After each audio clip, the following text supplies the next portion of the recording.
Good afternoon, everyone. Great day here in New York. Thanks for the good weather.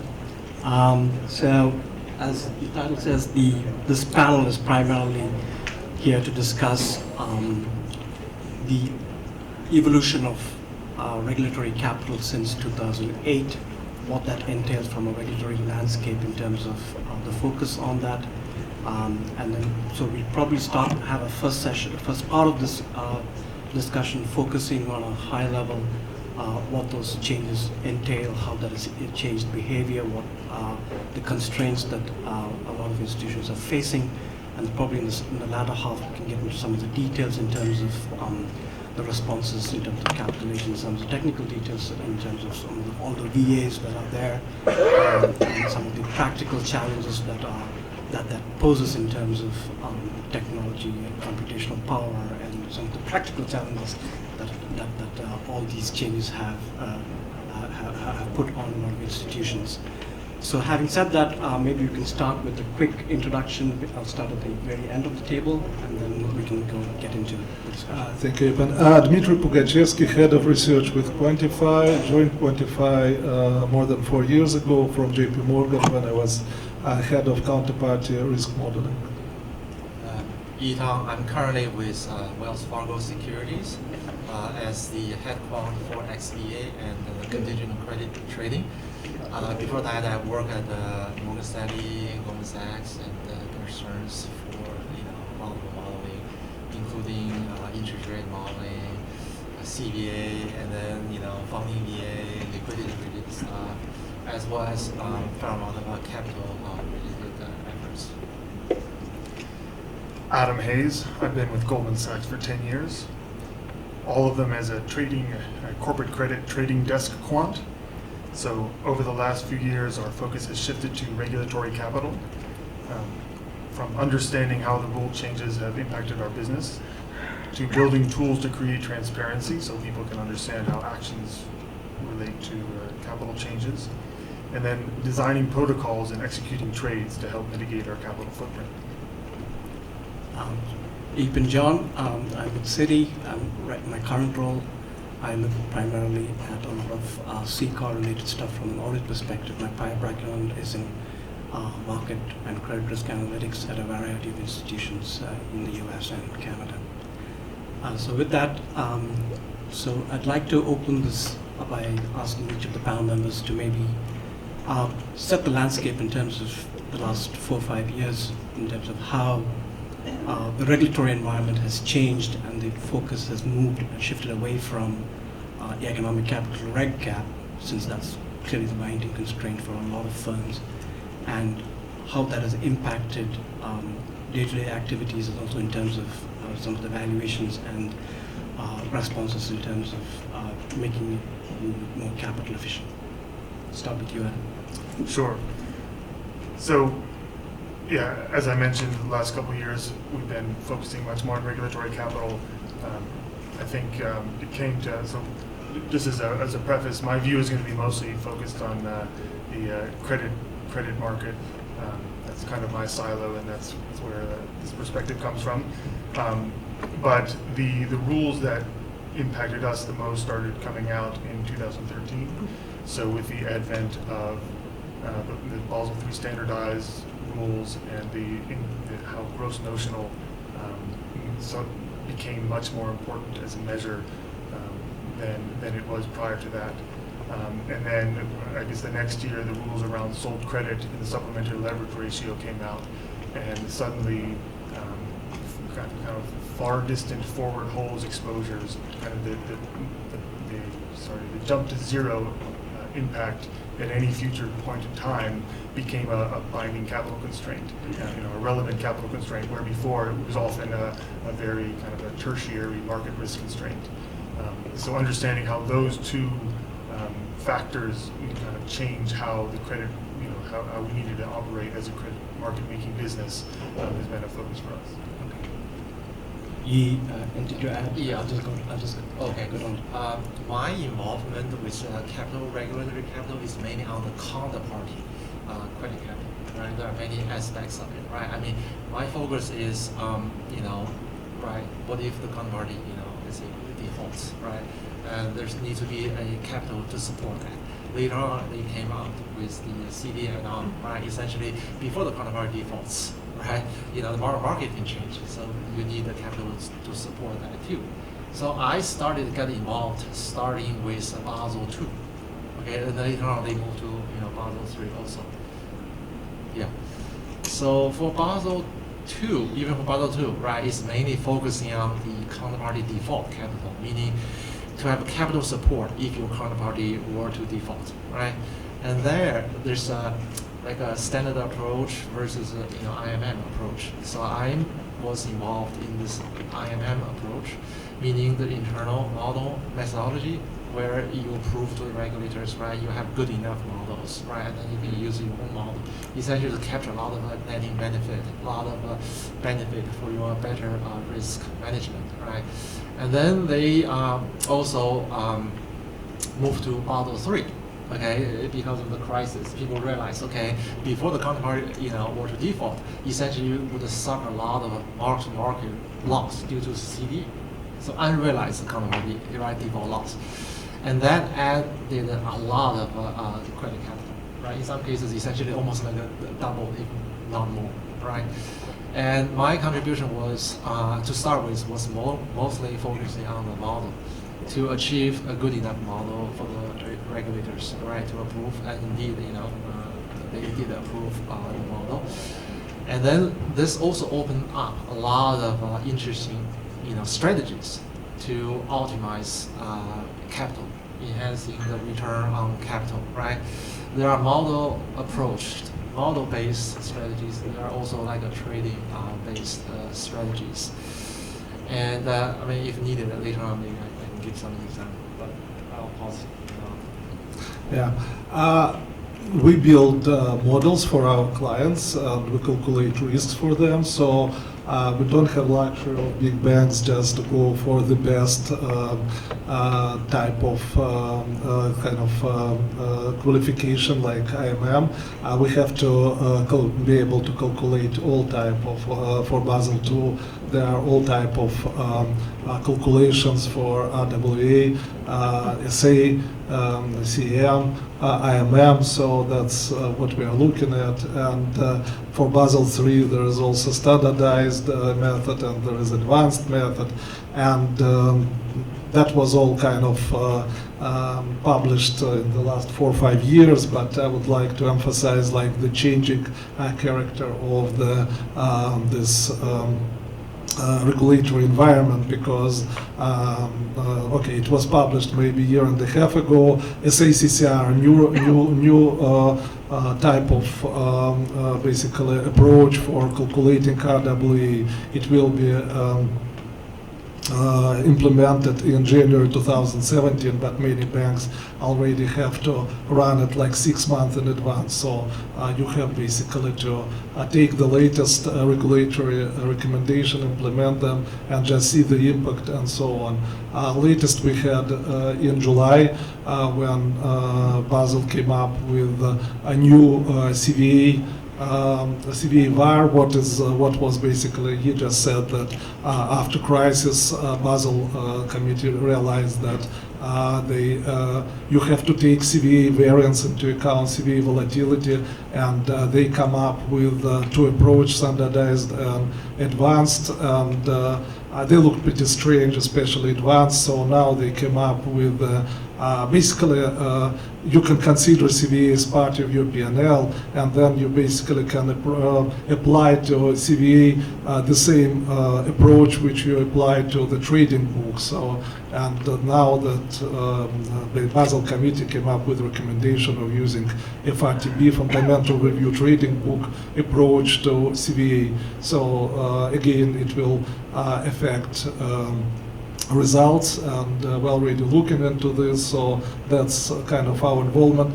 I hope we'll talk more a little bit later about KVA, capital valuation adjustment. One of the biggest challenge is to project in the future how this Basel recommendation or regulatory approaches will change in the future. I don't know how you can predict this, but at least we know like 2017 the ACCR will kick in, and then at some point FRTB for CVA will kick in. So projected in the future, that's another interesting challenge. I wonder if the panel can speak to, I mean, everybody's alluded to the fact that clearly Reg Cap is quite burdensome at this point, and banks are capital constrained, and how do you deal with that?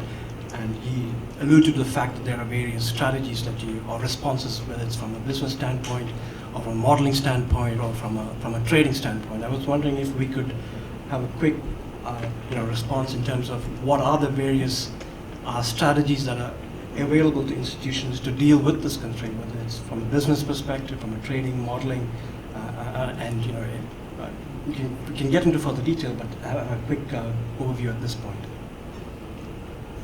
Sure. I think there's a range of approaches are being taken. There's the kind of the bottoms-up approach where you want to look at your entire trading book and understand the contribution toward capital of each individual line item. There's a number of methods for doing that. And then sort of high level, there's the kind of the reverse, the top-down approach. You look at your overall capital footprint. You understand the different levers you have for reducing it, and then you pull those levers, as hard as you want to, depending on, what you want your return to be. One thing I will say is the bottoms-up approach, which I think we talked about further down the road, is very difficult. Complex is sort of in the name of this panel title. There are a lot of rules. They overlap. There are different regimes in different locations. It's difficult to get to sort of a line item contribution. How much capital does this particular trade give me? One way of thinking about this is when you look at the capital requirements of a particular firm. At the top level, there will be a certain number, a certain amount of regulatory capital that they need to hold, and that's typically a worst of calculation of a number of different regimes. You now split that firm up into 100 different pieces, so you can 100 different sub-desks that you want to think about individually. When you take the kind of the standalone footprint of each one of those businesses, if you then sum it all up, you get to a number that's much bigger than the single firm requirement, and that's because each of the 100 is worst in one of a different regime. There's also natural netting across some of the different businesses. So then the question, when you try to allocate it down even below the business into an individual trade, you're really allocating down netting benefit, and that is a difficult process. There is no, I think we're still working on the perfect solution for that. Okay. Right. I mean, conceptually, for enhancing the return on capital, right? I mean, you can imagine, right? You can increase, for instance, income, or you can reduce the capital, consumed by a given amount of income, or you can do both, right? So what I started doing was really leveraging the Basel III IMM regulation and to do a better job on the modeling. As you guys probably know, Basel III modeling, they have a lot of strict requirements, right? If you do not satisfy certain requirements, essentially you have to show you're conservative, and you have to use a conservative measure. And a lot of times, those conservative measures essentially would consume a lot of capital that's not justified by your risks, right? So just by improving the model, which I'm happy to do as a quant, right? We actually were able to reduce the capital significantly. Okay, for a given amount of income, given amount of risks, right? And then what's interesting is for the counterparty credit capital, right? This capital reduction or optimization actually is very much in line with CV trading strategies, right? CV trader, there are a fair amount of classical strategies for CV trader to make money, to reduce CV. The same strategy typically works for reducing the capital also, right? For instance, you can imagine you have a counterparty A where you have a receivable, and you have a counterparty B where you have a payable, right?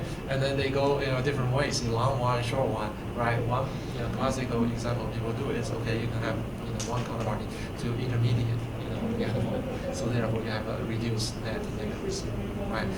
And there are other strategies. But one thing I like to point out is very interesting because of this XVA, founding VA, including the liquidity stuff, would make things a little bit more complicated.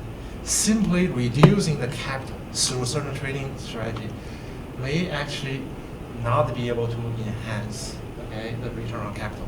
For instance, reducing capital by, for instance, going through a clearing house, not necessarily by choice, right? Okay, so you can reduce capital, but that, guess what, will increase a lot of the funding costs. Okay, if we consider all-in economics, it's not necessarily clear that would be a good strategy.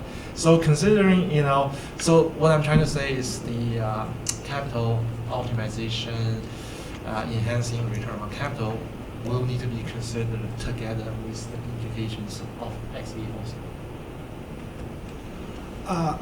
First, I would like to comment on once again on recent regulatory recommendations, and especially on this new framework, risk framework for CVA capital, because finally regulators kind of listen to markets.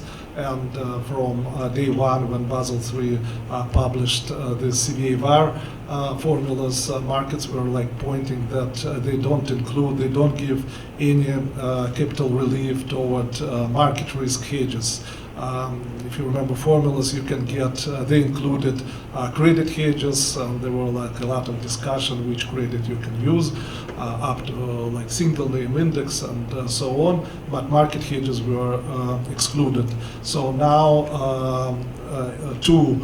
like FRTB framework, which includes SACVA and IMA, they allow basically to calculate CVA, to calculate hedges CVA, and that also include market hedges.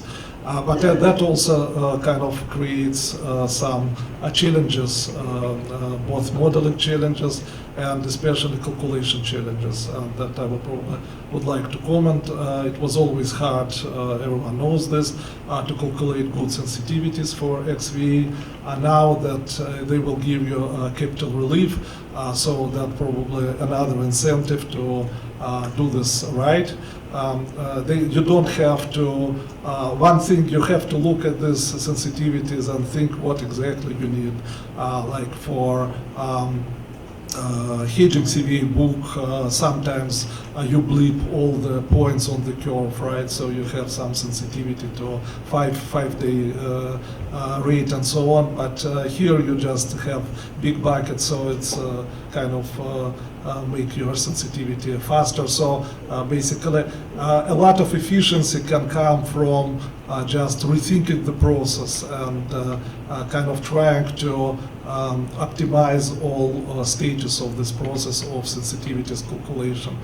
For example, after you bleep any kind of market quote, if you have some very good kind of graph of dependencies, then you know exactly which trades, which market factors are affected, which trades are affected. So you will recalculate just only the affected parts. You will leave other parts untouched. Even kind of question what to store, what part of data to store and what part of data recalculate can become extremely important. So by storing more data, more exposures, you can save later time on calculation. So there is like a lot of kind of process, thought process, which would go into this question of how to calculate XVA and especially sensitivity with the utmost efficiency. I'd like to touch for a second on the comment about clearing and how it wasn't always obviously our return on capital accretive. In the credit default swap market,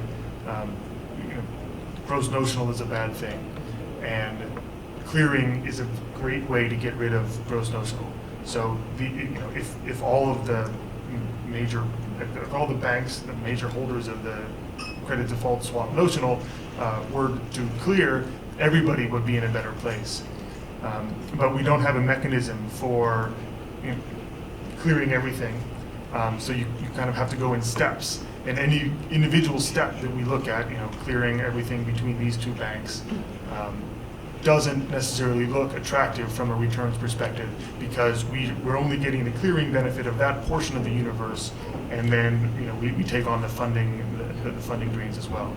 So this is something that I think we're working through to try to get to the end goal. I mean, in some sense, we could just wait until everything expires, and then we'll be in a better place. But we are working to try to get to a place where people understand that the end goal is better than where we are right now, and even if it may be painful, from certain perspectives, as we transition from here to there, that's the direction we should be going. A number of you alluded to different types of valuation adjustments. I guess CVA has been out there for a while now. Most people are quite familiar with it.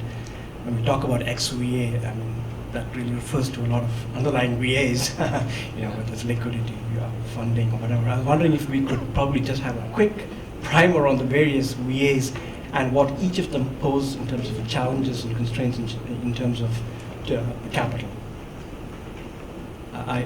Feel free to, whoever wants to go first, it's fine. I mean, probably can start with Dmitry if you want to go.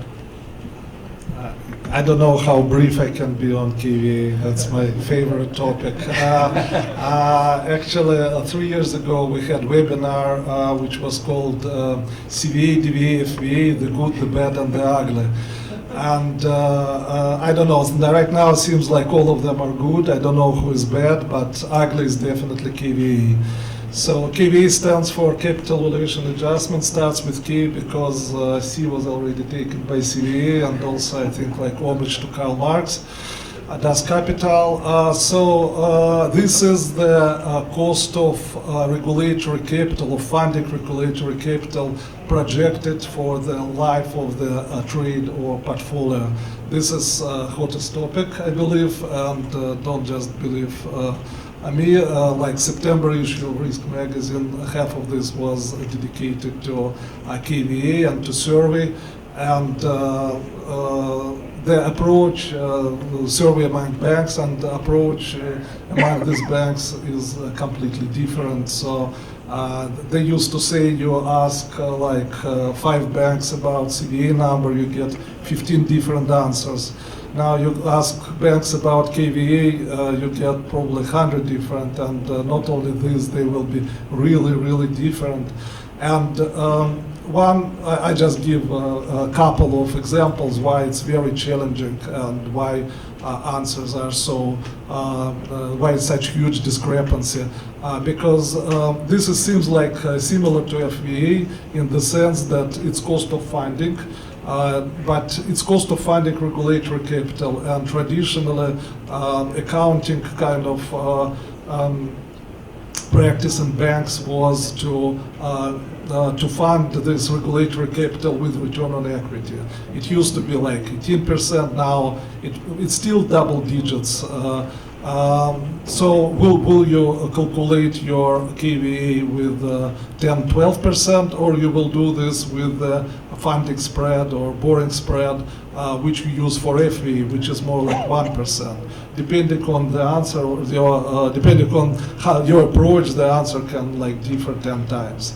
That's one thing. So second, I already mentioned that how you project the future regulatory involvement. So you know your regulatory capital you have to post now, but how you will project it in the future, even if regulator don't come up with anything new.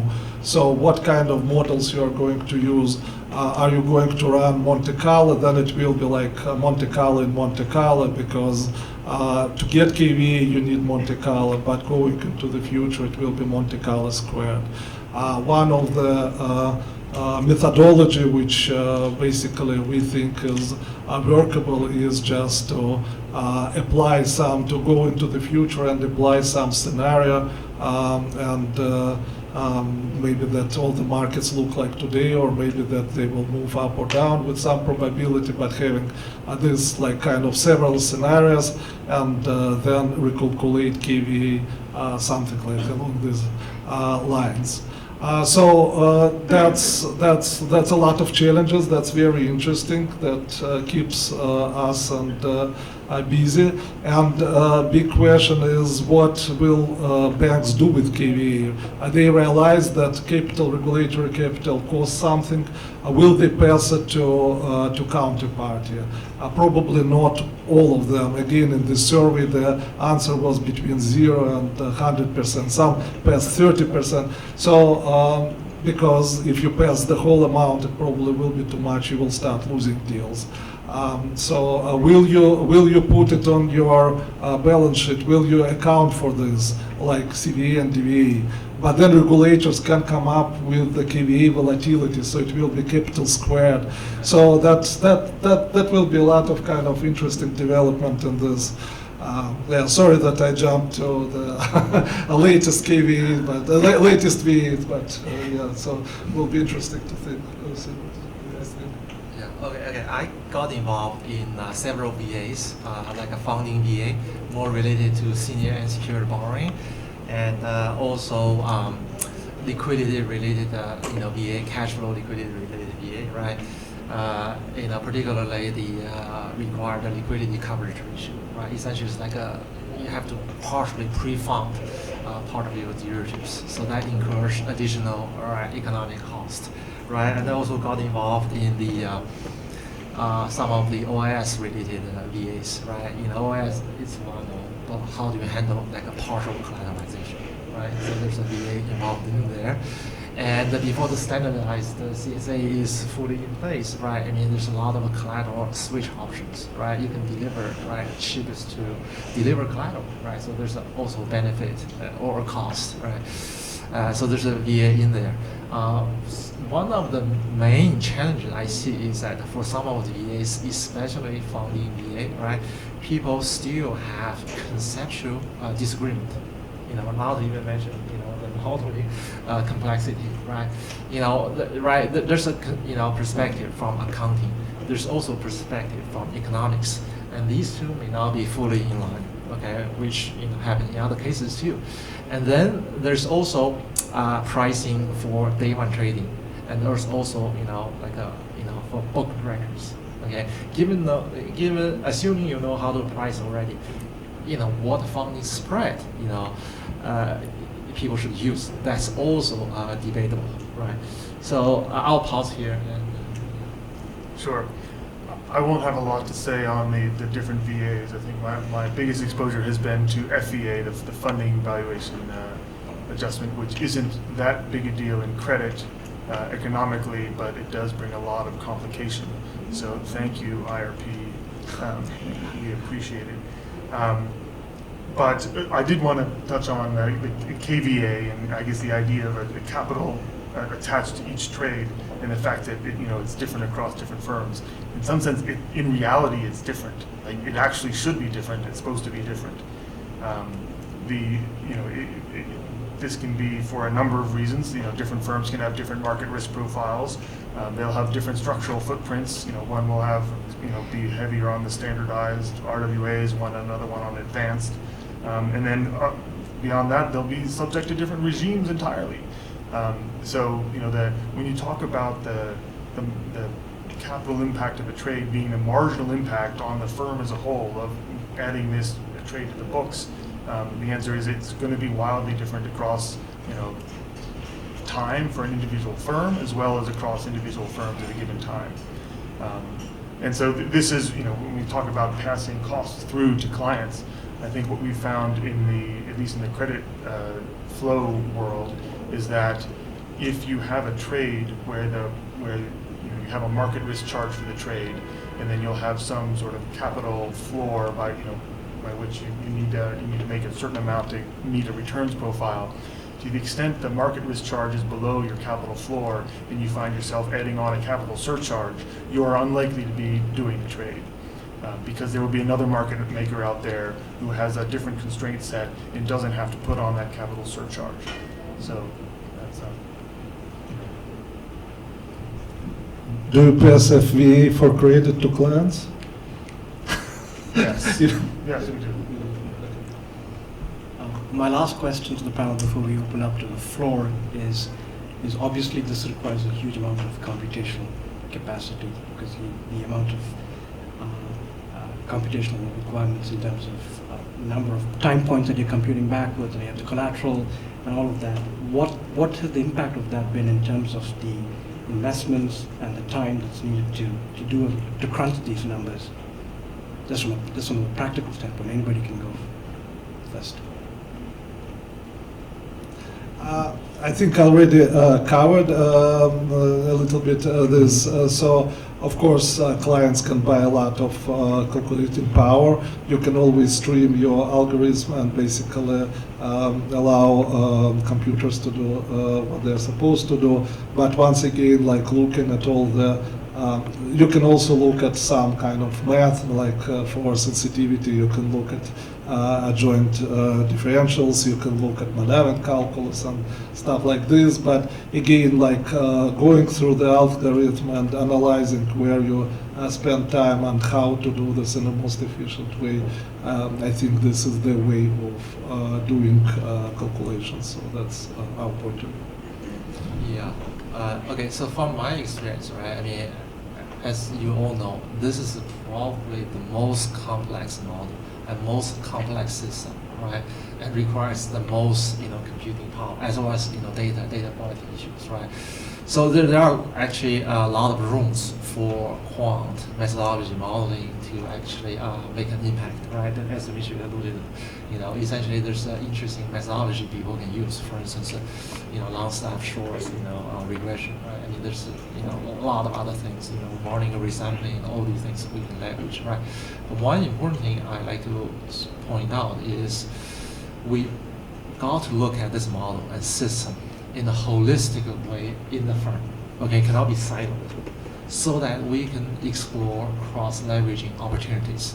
You can imagine CVA needs a lot of calculations, funding VA needs a lot of calculations, liquidity needs a lot of calculations, capital needs a lot of calculations. Guess what? If you think carefully, a lot of these calculations are actually common.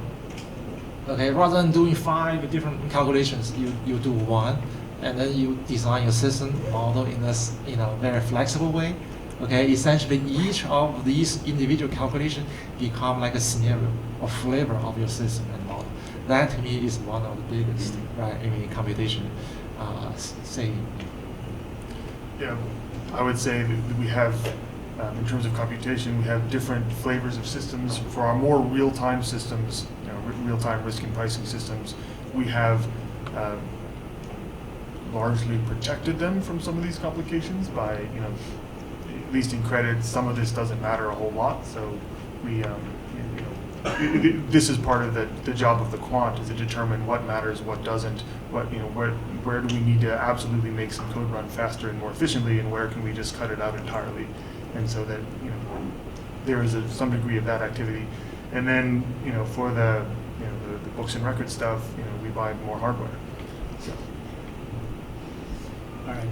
At this point, I'd like to open up to the floor. If anybody has any questions, I think that somebody will bring you a mic. Please introduce yourself before you answer your question. Thanks.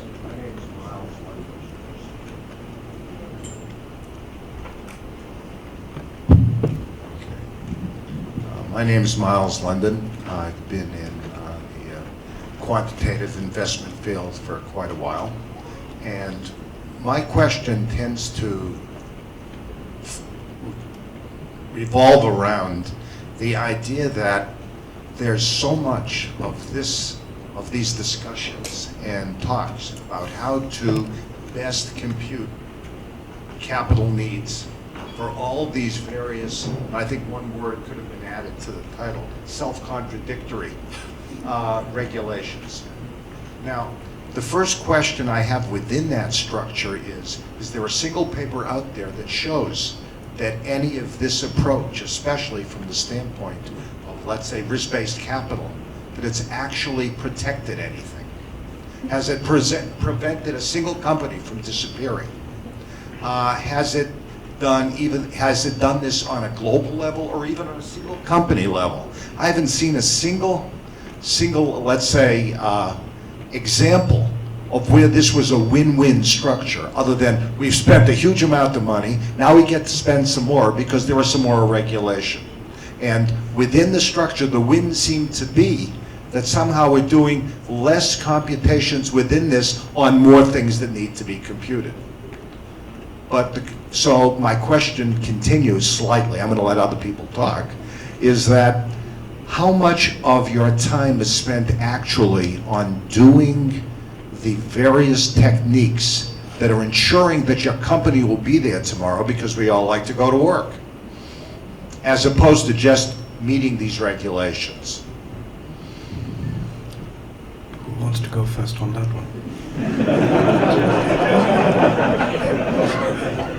Unlike my colleagues on the panel, regulation was good for us, right? So for quants, for research, it gives us job security, right? So yeah, please bring more, right? So July was great. We got this FRTB, SIMM. We're still kind of digesting this and stuff like this. So regarding question, will it make the whole world safer? I'm not sure, but comparing actually some simple numbers, yeah. If you look like, if we just talk about SACCR, which, as I said, will be unveiled in January 2017, then for 10-year interest rate swap and the money swap, currently the RWA is 1.5%. It will be 4.5%. But if you put some collateral there, right now collateral is not reflected in SA or CM methods, but if you put collateral in SACCR now approach, it will go way, way, way down. So yeah, so regulators kind of coming up to kind of better methodologies slowly, right? You would like them to do this, maybe it's still Basel II, right? So, but I think new regulations are more sensitive to real risks like SACCR, or more sensitive to what desks are doing like FRTB for CVA, because they take into account hedges. So I think this is the positive development, and once again, thank you regulators. Yeah. I would think in general the regulations I think are positive, right? I mean, there are cases maybe not necessarily in line with economics, but they open up, right, for comments, they make changes, right?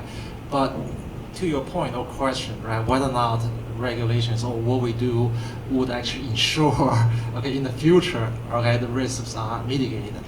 I'm not sure who can actually guarantee that, right? I mean, future is unknown. What we are, working towards is at least to more or less, ensure what happened in the past, okay? Let's say 2008 crisis, if that were to repeat, what are we doing? Okay, at least, that's actually part of the Basel III requirement, right? You need to run your current portfolio model economics through the 2008 scenario and make sure you are covered, okay? But that's not to say it's gonna cover everything, all right? Second point I'd like to make is, it's again my own opinion. I used to be a physicist, so I tend to think in terms of a law of conservation, right? Okay, so there are a lot of things we are doing. Okay, we reduce risks in many areas, but in my view, it's not necessarily simply to think, okay, the risks can be destroyed. To me, a lot of times the risks are not destroyed, but rather the risks are converted into risks of other forms. Okay, so this I think probably would be interesting subject for academic people to think, right? That of course means certain risks are reduced, but certain other risks may show up, and those other risks may or may not be recognized in today's environment. In my personal opinion, the good bad is not really the issue. There's a set of rules and they need to be followed, and the intention behind the rules is to make things safer. And in terms of you mentioned complexity. There is complexity in the rule set, and there are different overlapping rule sets. But from a calculation perspective, determining what their particular footprint of the firm is not that difficult, right? The larger degree of difficulty comes into when you project the different sensitivities and you try to get, like it's like spot is a lot easier to calculate than projecting what the forward is going to be. That is where much of the complexity comes in. And so this is where we talk about the approaches of allocating capital and thinking about returns. You can take the bottoms up approach of trying to assign a number to each individual position and then sum it all up. But you can also just take the top down approach and you can say, okay, this is what my firm looks like. These are the levers I have to change the different parts of the footprint. And then depending on what I look like at any given time, these are the levers that I should be pulling on the hardest. So that is it's a simpler way of framing the problem. Is this a question related to the practical application of XVA these days? So I'm under the impression, listening to the panel, that if one was to really sum up all the VAs, whether they calculated for economic or regulatory reasons, right? The ultimate amount of that value would probably exceed revenues from actually doing business, right? You said you basically cannot pass all this to the clients to stay in business, right? If that is the case, how do institutions pick and choose which XVAs or which part of that may be passed on and what needs to be just housed and observed? You represent institutions, yes. Okay. Sure. Well, I guess I can recap a bit what I said before. The portions of those kind of valuations adjustments. I mean, the way I think about FVA is that the derivatives market started sort of with one set of assumptions, and then we said actually, wait, margin terms matter, and we should probably change our valuations to adjust for that. And each, that is easier to tie back to individual trades because it's it sums very clearly, and everybody has it. Like you can have different margin terms with different firms, but every counterparty is going to be experiencing the same pressure. Whereas in capital space, the marginal impact of a particular trade is going to vary widely. Sometimes everybody has the same sees the same impact, and typically those markets stop trading. Right, that's happened in some parts of credit, and the more structured side, the markets have largely shut down because of the rule set that was announced. Where the rules matter, but they aren't completely constraining, then the different participants will have different constraints, and you really can't. It's not a matter of can you pass it on or not. It's a matter of the market won't let you because you're not the best price. Yeah, I observed a few things, right? One is there are definitely in some cases, right? If you add up all the VAs, or if you want to enforce the hurdle of return on equity, essentially you will lose trades. That definitely happens. But the question people ask, in that case, should you be in that trade or not? Why do you want to do that trade? So in many cases, people actually allow this to happen, meaning this is a trade I don't want, so I don't want to do it. I don't mind losing it, right? So that's one aspect of it, right? There are other aspects is that, okay, we don't stop there, right? We don't say, oh, okay, we cannot trade, right? We can be, creative. Essentially, there are different trading strategies, different ways for you to apply to reduce this XVA, including funding VA. Okay, that of course is a very, complex, situation, right? And not only that, I also observed, not only for new trades, but also for existing trades. Okay, some of the firms, you can compute XVA on the existing trade, compute the capital return on capital on existing trade. It turns out some of the existing trade, okay, if you consider all the XVA, it turned out to be a losing trade. You thought it was like a winning trade, now it's a losing trade, and then it does not meet the capital hurdle. Guess what? Some people they actually unwind. Assign this trade to some other people. So to me, losing a trade or signing away a certain trade is not necessarily bad thing. Okay, this is probably it's better for the firm. But of course, the key is that we cannot stop there, just saying, okay, being passive, okay, we not do the trade. We can have a lot of creative strategies. A lot of them are facilitated by models, so that we can reduce the VA, and hopefully, we can get on that. Yeah, maybe I can comment on, there is another VA, margin VA, right? So which comes from clearing. And so you can, I think Adam said, like, thank you that all these trades are clear now. So we don't have to deal with these issues and so on. So margin VA will be much less. It will replace basically KVA and BCVA, bilateral CVA, and new regime where even non-clear trade will have to put margins. Again, because of initial margins, you will have initial margin VA, but at the same time, your bilateral CVA will be gone because it will be collateralized trade, and as a result, your CVA, KVA will be gone, or capital requirements due to Basel III CVA volatility will be gone. So what's happening in the market, I believe, is like a reduction of all the VAs. That's what we observe, and but the positive thing is that banks, and not only banks, but their counterparties also would like to know why they are charged this particular amount. Because, as we just said, a lot of these VAs are passed to corporates, to counterparties. So we kind of observe a reduction of these VAs, and trades which make sense will have, or trades which have least VAs, right, will continue to make sense for the for doing in the future. Yeah, one thing I like to add to my previous point, right? I mean, there are cases actually I observed, right? Okay, you have XVA, hurdle, all these make you particular trader not making any money or potentially losing money. I did see in some cases these trades actually would go through.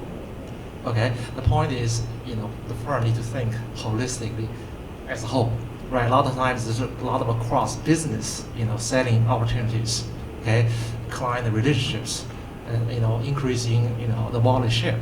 So there were cases, things like that. The reason I know was some of the trader complained, saying, "Oh, I'm not making any money, but some other people are making money." So overall, I think this is still, good for the firm. Just what I think. So my name is Jenja. I'm from Russia. Actually, my question was answered just now by Dmitry. So I got a microphone, but noticed that you answered my question. But I don't plan to return it. Just for the same topic you just mentioned on the initial margin, the non-cleared trade initial margin. Last week, last Thursday, regulator finalized the rule, the initial margin rule for non-cleared OTC derivatives.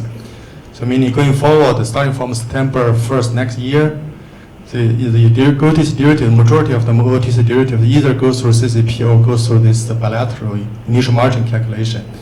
So going forward, what's the future for the CVA or CVA team or CVA desk or CVA trader? Do you guys need to find a new job? That's a really good question. Can I? Sure. So this goes to my previous point. Okay, the risks, in my view, in general, are not destroyed. They just transformed into another form. So therefore, the CVA risk, in my view, would be transferred to another form. And therefore, anyone who's working on CVA now need to look out for that risk. And in the future, that would be your future job, okay? And in particular, I would think the CVA risk would be largely transferred into funding VA. Okay, you can imagine, let's say, if you trade against, clearing house, okay, the CVA is virtually like zero, right? Okay, but that risk, in my opinion, has not destroyed.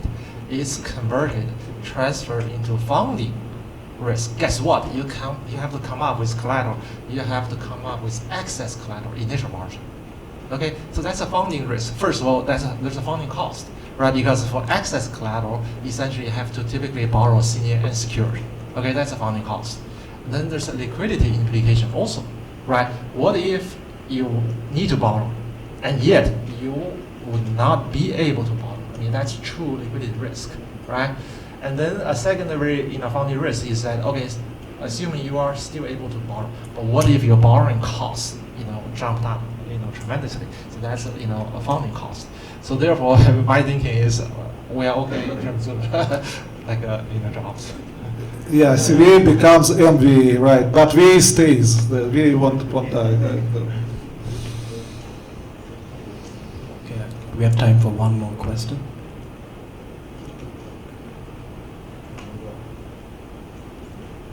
Okay. Thank you very much.